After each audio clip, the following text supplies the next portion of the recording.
Ang mga tensyon ay tumataas habang ang mga Chinese warplanes at ang mga barkong pandigma nito ay umiikot sa Taiwan. Ang China ay nag-deploy ng mga warships pagkatapos maglayag ang barkong pandigma ng US sa Taiwan Strait. Sinabi ng Taiwan na nakahanda sila sa anumang pagkilos na gagawin ng China sa inauguration ng bagong Pangulo. Sinabi pa ng Taiwan noong ika-9 ng Mayo na nakadetect ito ng 23 Chinese warplanes at 5 Navy warship sa paligid ng isla. Ang presensya ng militar sa paligid ng Taiwan ay dumating wala pang 2 linggo bago si Lai Ching-te, na itinuturing ng Beijing bilang isang mapanganib na separatist, ay nanumpa bilang Pangulo. Ang China ay inaangkin ang Taiwan bilang bahagi ng kanilang teritoryo, madalas na nagpapadala ng mga eroplanong pandigma at mga barkong pandagat ang mga ito sa palibot ng isla. Ang 180 kilometrong Taiwan Strait ay naghihiwalay sa Taiwan mula sa China at ito ay isang mahalagang transport artery para sa mga cargo ship. 8 sasakyang panghimpapawid ang tumawid sa median line ayon sa Taipei. Ito naman ay tumutukoy sa isang linya na naghahati sa Taiwan Strait na hindi naman kinikilala ng Beijing. Ang presensya ng militar ng China ay kasabay ng isang barkong pandigma ng US na USS Halsey na naglalayag sa makitid na katubigan noong ika-8 ng Mayo. Ang 7th Fleet ng US Navy, ang destroyer ay nagsagawa ng routine sa Taiwan Strait Transit noong ika-8 ng Mayo sa pamamagitan ng katubigan kung saan ang High Seas Freedom of Navigation at Overflight ay nalalapat alinsunod sa international law. Idinagdag nito na ang transit ng Halsey ay nagpapakita ng pangako ng Estados Unidos na itaguyod ang kalayaan ng pag-navigate para sa lahat ng mga bansa bilang isang prinsipyo. Walang miyembro ng international community ang dapat takutin o pilitin na isuko ang kanilang mga karapatan at kalayaan, sabi pa nito. Ibinasura ng China ang hakbang ng US bilang public hype. Tinawag ng Chinese Naval Colonel na si Li Shi at tagapagsalita ng Eastern Theater Command na ang barkong pandigma ng US ay isang public hype. Idinagdag pa niya na ang China ay nag-organisa din ng mga hukbong pandagat at panghimpapawid upang subaybayan ang paglalayag ng barko ng US sa buong proseso. Ang mga tropa ay nananatiling nakaalerto sa lahat ng oras at determinadong pinangangalagaan ang pambansang soberanya at seguridad, sabi sa isang pahayag ng China. Sinabi ng Deputy Defense Minister ng Taiwan na handa ang militar ng isla para sa mga hakbang na maaaring gawin ng China sa inaugurasyon ni Lai. Narito ang pahayag ni Po Hongwei, ang Deputy Defense Minister ng Taiwan. Bago at pagkatapos ng May 20, itataguyod ng militar ng ating bansa ang lahat ng kinakailangan sa paghahanda sa labanan at bibigyan ng pansin ang pagkasira ng katatagan ng rehiyon ng kabilang panig. Ang mga aktibidad ng militar ng China sa loob at paligid ng Taiwan Strait ay destabilize para sa buong Indo-Pacific region, pagdadagdag ni Po. Naglalayag ang mga barko ng China sa pinagbabawal na katubigan. Inangkin ng Taiwan noong ika-6 ng Mayo na 4 na barko ng Chinese Coast Guard ang panandaliang naglayag sa ipinagbabawal nitong katubigan sa palibot ng Kinmen Island. Pagkatapos ay hinimok ng Taiwan ang Beijing na agad na itigil ang pag-uugali nilang ito na maaring magdulot ng panganib sa kaligtasan ng navigation.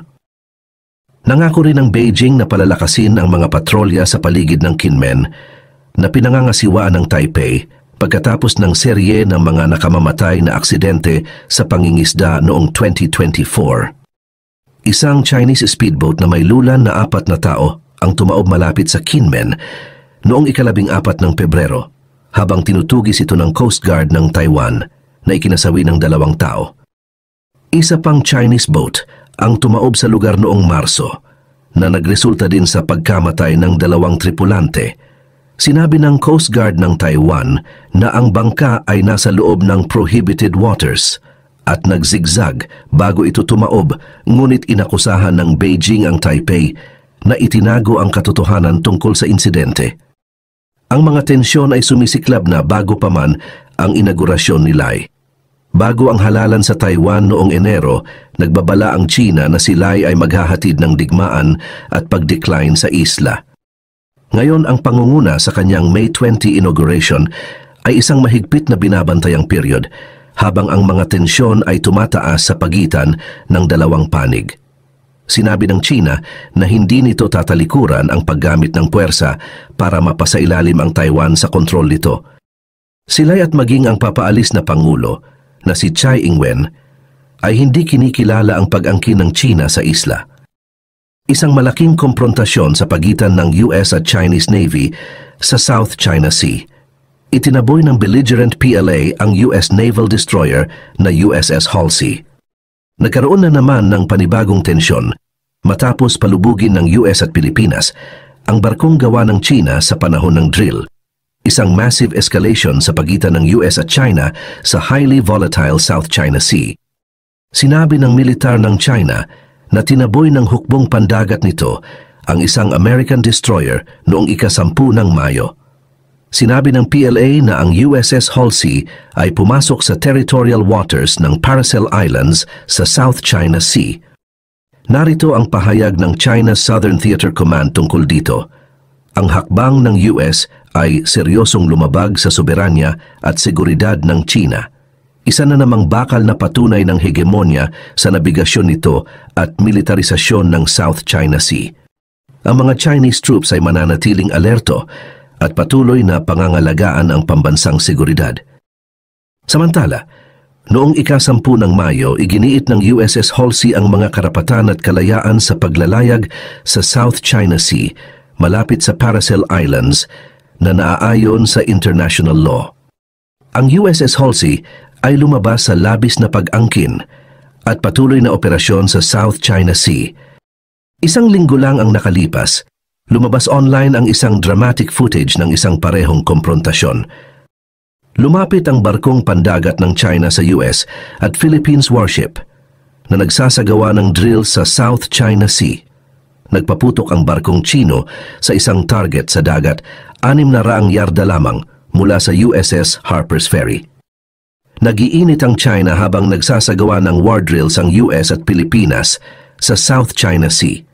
Noong ika-9 ng Mayo, pinalubog ng mga puwersa ng US at Pilipinas ang isang naka-decommissioned na China-made vessel sa panahon ng drill. Ang video ay nagpakita ng high-precision rockets na tumama sa China-made vessel. Ang pagsasanay militar ng US at Pilipinas ay ginaganap malapit sa Lawag, 400 kilometro sa timog ng Taiwan. Isang babala ang nilabas ni US President Joe Biden. Ito ay tungkol sa paghihinto ng pagpapadala ng ilang supply sa Israel kung magpapatuloy ang paglulunsad nito ng mga pag-atake sa Rafah. Tiniyak din niya na mananatili pa ring secure ang Israel. Bagamat mariing tumututol ang US, lumalabas na magpapatuloy pa rin ang Israel sa pagsalakay nito sa Rafah. Nananatili sa nasabing lungsod ang pinakahuling kuta ng Hamas. Nagbabala pa ang US na ang malaking operasyon ng Israel sa Rafah ay siguradong magdudulot ng malaking civilian casualties. Dito rin kasi nanunuluyan ang mga nag-evacuate na refugees sa iba't ibang bahagi ng Gaza. At ngayong umuusad ang ceasefire program sa Gaza, kapansin-pansin na ang pagmamadali ng Israel para tapusin ang operasyon sa Rafah. Para sa Israeli Army, ang paglusob sa Rafah ang natatanging paraan upang pabagsakin ang Hamas. Posible pang baguhin ng mga diplomatic negotiators ang ceasefire agreement, pero mukhang matatagalan pa ito. Matinding pinsala ang naghihintay sa Rafah at marami ang umaasa na susundin ng magkabilang kampo ang ceasefire.